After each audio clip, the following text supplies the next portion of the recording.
You look great. I like this. Oh, she's purple and yellow. You see him? When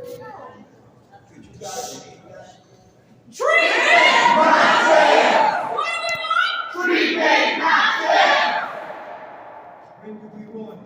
Now!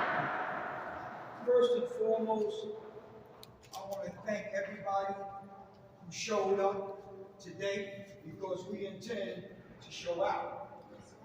And in order to show out, you got to show up. Amen. Again, just a brief introduction of myself. My name is Mark Brand. I'm Executive Director of the Justice Center, which is a nonprofit that provides housing to people who are formerly incarcerated and people who are living with a mental illness challenge and people who are living with substance use challenges. We don't call them addicts. We don't call them people that have, mental retardation. We call them people living with challenges. And every single one of us here in this room lives with a different challenge. That's right. First and foremost, as always, I want to thank our new woman called Moses. Most of y'all know her as Senator Ramos.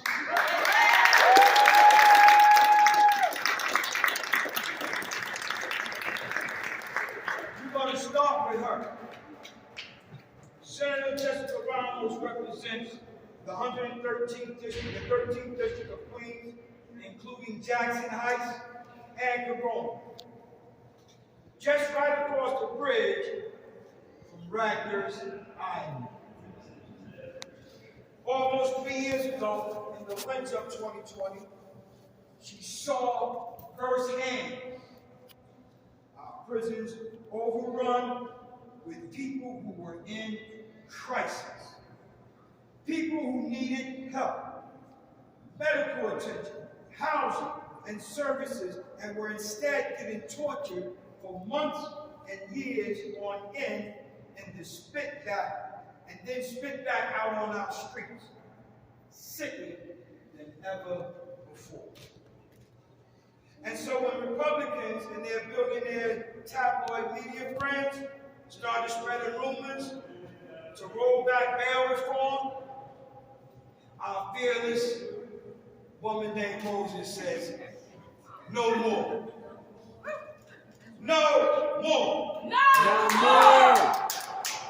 We don't need more jails. We need treatment.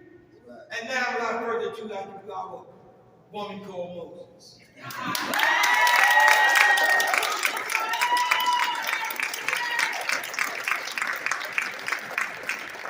good morning, everybody. Good morning. I'm New York State Senator Jessica Ramos. I indeed represent the 13th District in Queens, including the neighborhoods of Jackson Heights, Corona, East Elmhurst, and a sliver of Rego Park. I wish I could say that the winter of 2020 was the first time I ever visited a prison or a jail. But that would not be true. I actually grew up going up to the Otisville Correctional Facility for many weekends as a young person. My dad had started a visitation program for Colombian men who didn't have families to go visit them. And so we became their family. And so from a very early age, it was very apparent to me that the conditions in our correctional facility system weren't correcting anything at all. On one of those Rikers visits a few years ago during the pandemic, I actually witnessed someone try to take his own life in front of me and Assemblywoman Jessica Gonzalez Rojas.